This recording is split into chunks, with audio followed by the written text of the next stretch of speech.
Void Interlude is finally here, and in this video I'm going to be showcasing all features present this season, starting with the spawn. Editor BKX here. OBS did not pick up my microphone, so I'm going to have to voice over the entire video, so if it sounds weird, that's why.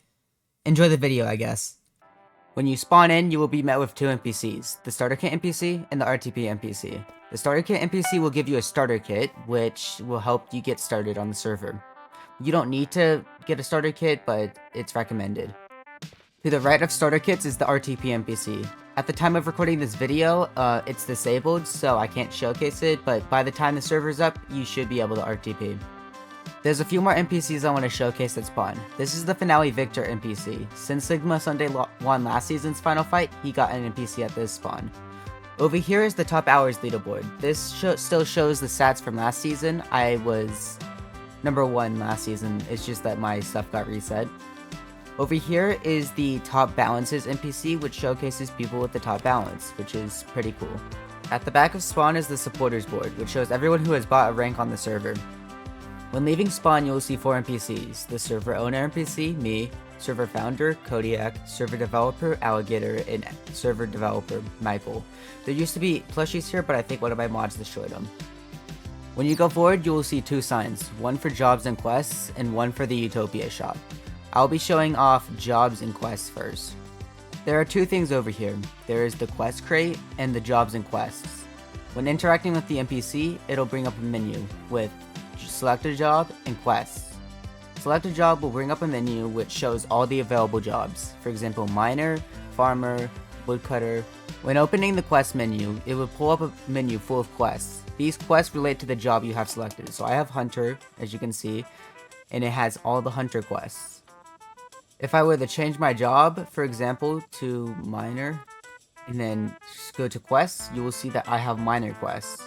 Over here is the quest crate, which has a ton of rewards you can unlock.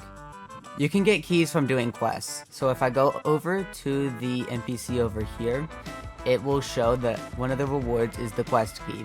This can be used to unlock the quest crate. On the way to the Utopia shop, you will find a hologram which has the link to our official wiki. And when you go down here, you will find the calendar NPC with a map. The calendar NPC doesn't really work right now because our plugin isn't updated to 1.21.6 at the moment. And when you go over here, you will see that there is a map which shows the entire spawn, which may be useful for navigating. Over here is player shops. There used to be plushies here, but again, someone I think destroyed them. Over here is the Pale Crate, which can be purchased from the Utopia shop, which I will get into later. Over here is the Utopia shop, which after right-clicking with the NPC will bring up a menu. All the categories on screen right now will be locked and need to be purchased with 5,000 in-game balance. The current categories right now are wood blocks, nature blocks, plushies, color palettes, souls, and music. At the moment, the Pale shop is unfinished, so I will not be showcasing it in this video. Clicking the categories will bring up a shop. So here's the wood shop block area, which has all the wood blocks. Leave nature blocks, which has all the nature blocks.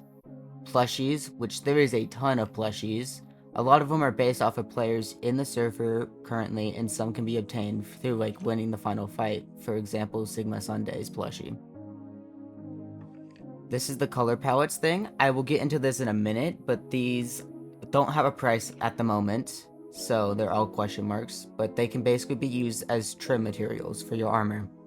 Over here is the soul shop, which is very important for crafting the custom items, which I'll show in a minute. And finally, the music shop, which has a ton of music discs from different artists that were decided on by our community. Now for one of my favorite features, the color palettes. I have a set of netherite gear here, and I'll put a silence trim in, like you normally would, and then I'll put a color palette in. As you can see, it applied a shulker material. I will do the same thing with the chest plate, and I'll put a love material on it. Do the same with my leggings, and I think I'll put a breeze there. No, not a breeze. I'll put a skulk. Craft that. And then, final thing, my boots. As you can see, all my armor has been... Oh, wait. Now, all my armor has... Oh my gosh. Now, all my armor has new cool trims, and it looks a little bit weird because I suck, but trust me, you can make some cool looking designs with these. As I mentioned earlier, the souls are very important for crafting custom weapons, so if I was to do /craft, which y'all can't do because I'm cooler, and scroll for a very long time until I find the weapons around somewhere. Okay, it's taking forever. Oh, there they are. So the lunar scythe requires the lunar soul, and then the wind cannon requires the soul of life. I'm not gonna get into depth on what these weapons do. I'll have a link in the description of the wiki, and that will describe all the items' functions and all of that. You can also craft cushions with slabs and wool, which I think are very cool for decorating your base with. Over here is a sign that brings you the player shops. While on the way to player shops, you will find a mosh pit NPC, which will teleport you to mosh pit. Mosh pit is very cool because it allows you to PvP other players without losing your gear or durability on your armor. It also gives you the opportunity to PvP with your current armor and gear.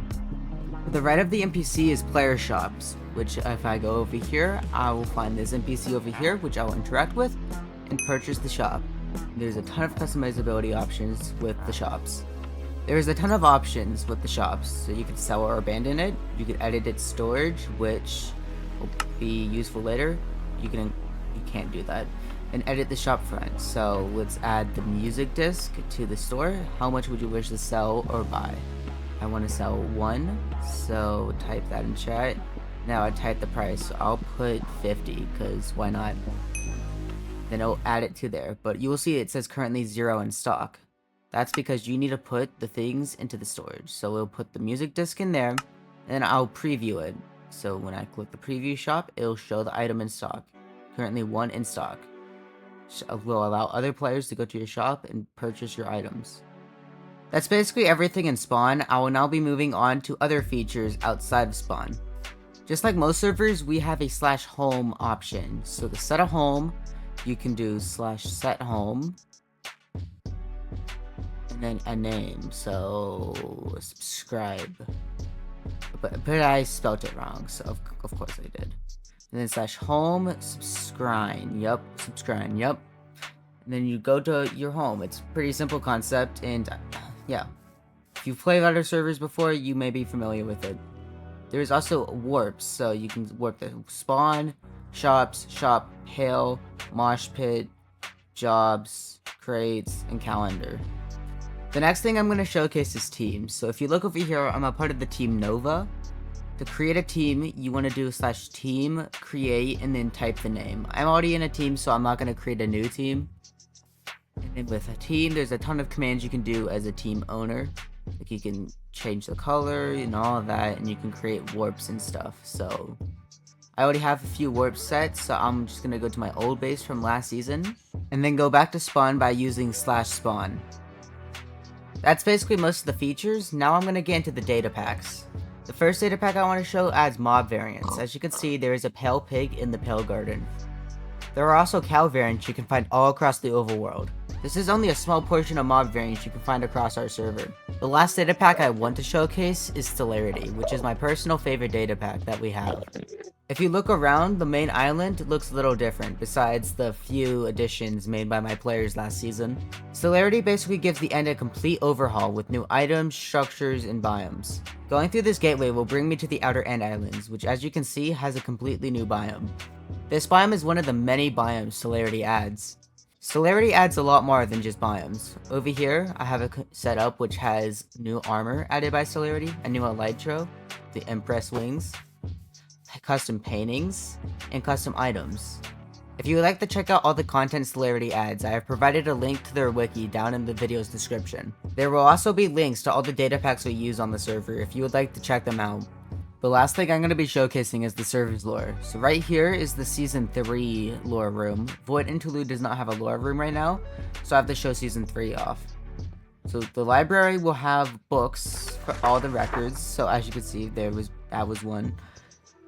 You can just read through them. On the wiki, we have a page dedicated to the lore if you would like to learn about the lore. That's basically everything you need to know about the Utopia. If you want to join the server, you can use the IP on screen up there. Yep, up there.